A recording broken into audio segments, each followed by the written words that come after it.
to, we're going to do a little something to liven ourselves up here. We're going to do a little celebration of normal, because we are, frankly, quite normal. How do we start? Give me an N. N. That was pretty good for first try. Give me an N. N. Give me an O. Give me an R. Give me an M. Give me an L. What's that spell? Why are we here? Why are we here? What do we love? And what are marijuana smokers? Normal. That's absolutely right. Follow somebody that I love and admire so much, Martin Martinez, whose work I think is infinitely more important than the majority of us because he's dealing with the people who really don't have time to wait for legalization to happen. Pot smokers are immoral. And I'll bet that 50% of people that say that probably think that the George Bush administration is moral. Something else. I have a prepared statement because, and this is the truth, I get very nervous speaking in less than about 20 or 30,000 people. I know that sounds weird, but it's the truth. It's an honor to be here among such distinguished colleagues. I barely feel qualified to be up here considering the groundbreaking work and advocacy for normal that so many of you in this room have been actualizing. And I doubt that I have much to offer you that you don't already know, but I do have a unique perspective, and it's that which I hope to share today. Before I begin, I want to say I'm a little self-conscious being in San Francisco and speaking about the Pacific Northwest movement because groups like ASA and California Normal and all the other incredible groups have been such trailblazers and normalizing medical marijuana and marijuana smoking in general to a degree that I don't think has ever happened. So I just want to give kudos to that I am in a place that I realize I'm among some serious peers here. So I really want to... We're advisory board member of the Scientific American, and he writes O'Shaughnessy's, which is the journal for the clinical cannabis physicians group here in California. And he told me, I was on my way to going to med school then, and he's like, Sunil, you just have to go there and tell your professors to put this in the curriculum to teach them that this is real medicine. This is real. And so that's really where it all started. It all started here. And so I guess in Seattle I play a couple of roles. One is as a medical student, as a healthcare worker in training. Another role as a scholar, a student. I'm working on my PhD in the geography department. And a third role as an activist in the community with the Washington Physicians for Social Responsibility for the last couple of years. We are an organization that really wants to help create a healthy, peaceful, and sustainable world. Very simple. And we believe in nuclear non-proliferation. We believe in cleaning up toxins from our environment, the right kind of chemicals. In 1996, I was the lawyer who represented Martin Martinez on his first trial for medical marijuana use. And this was the first time in my life that I had ever defended a medical marijuana patient. It was also the first medical marijuana case that had been brought in King County, and it predated Washington's medical marijuana law. The thing proposition to think about winning anything meaningful today in federal court or in the Supreme Court.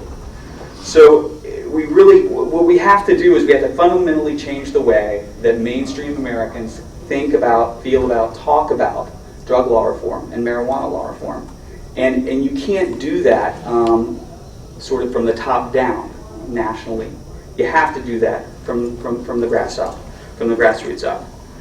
So here are the three things that I think that we get that help make us more effective by collaborating meaningfully with local organizations. Education. First thing that I would like to talk about is about a drug conspiracy that's been going on in the United States, or that went on in the United States for 5 years. And these drug czars manufactured drugs right here in the United States, sold them to people, knew that they were tainted, dangerous drugs that would kill people, continued selling the drugs just for greed, hid the results of the tainted drugs, and wound up killing somewhere between 50,000 and 150,000 people. Right here in San Francisco, probably 200 people died from those drugs. These are RICO-type people. These are gangland-type people who did it. And you know who I'm talking about. I'm talking about Merck and Pfizer, who put out Vioxx and Celebrex. Asked me to be on this panel. I didn't even ask him what the panel was. I said, of course, whatever you need. And then I looked at the title of the panel, Reefer Rhetoric and Retorts, Winning Ways to Frame the Marijuana Debate. And at that moment when I looked at it, I thought I had just gone on a trip with, an actual trip to Turkey actually, with my friend Donald Abrams. And he was talking about how his mother, not only does she talk about how the glass is half empty, but the glass is half empty and about to tip over. And that's how I felt lately, this last month or so, with that you're talking in the setting in which you're doing it. The set is the set of facts that you're trying to get across, and the setting is the audience and the situation in which you're presenting this information.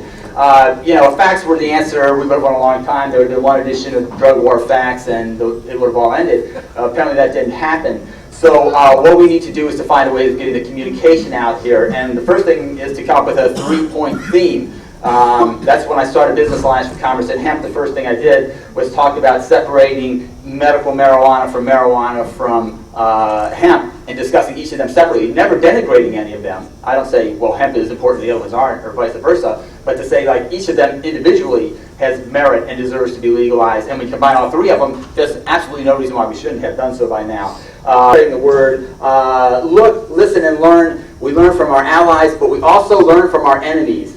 If there's one thing you can learn from Karl Rove, is to watch everything that he says and everything that he does and turn it around to our advantage, because this guy is like the evil genius of our hero. And also, don't be afraid to say and make a mistake, because once you get a negative reaction to something you said, that's what it will take for you to go back and say, now, how could I have said that in a way that would have resonated with them? I love that word, Marcia. Okay, so thank you all. Glad to be here. Keep up the show.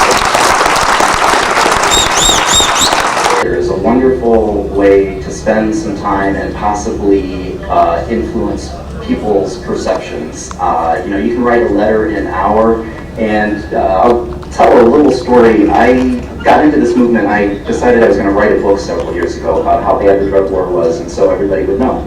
And then, people would realize the drug war was bad, and it would be okay, and go away. That didn't happen, but I did write the book, and I published it myself. I kind of did the be your own media thing, and it was a generally positive experience. I sold a few hundred copies. I put the text online, and maybe 20, 30,000 people looked at it. Got some nice comments and everything, and it was great. But that's emblematic or typical of the conservative movement in this country. They are the radical fringe of that group.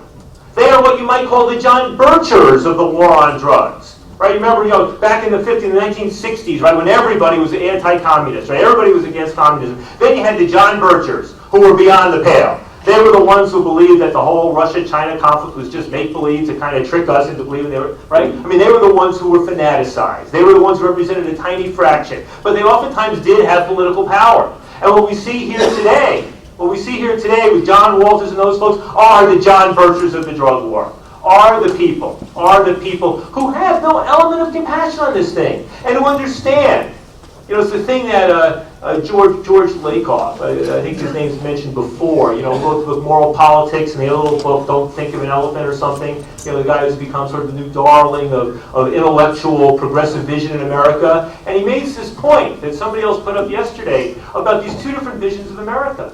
The sort of nurturing vision, the one that we identify with progressives, or what the compassionate conservative pretends to be about, right? And on the other hand, we have the authoritarian. Two models of parenting applied to society, and which one is going to win out? Now, we know the one that sits in the White House today, right, is the authoritarian one. It is the one that believes that they are, like authoritarian churches and theocratic, administrations in the past, that they are the fount of authority. And that their role as government is to tell us citizens what the facts and what the truth will be, no matter what the science may say, no matter what the evidence may say. It means that people who don't go along with the official government gospel will be removed, will be asked to leave, will be pushed out, or will be put in a situation where they can no longer simultaneously stand up and act out on scientific ethics and work for the U.S. federal government. Phone's ringing. And the front page of the New York Times. And other papers. FDA dismisses medical benefit from marijuana, it says. Which FDA? Is that the Fraudulent Data Association? Is that the Fools and Dolts Alliance? I mean, this is that's the Vioxx people, I think. The must be the Vioxx folks, or maybe it's the morning after pill, or maybe it's the administration, of course, that says there's no such thing as global warming, or that Iraq was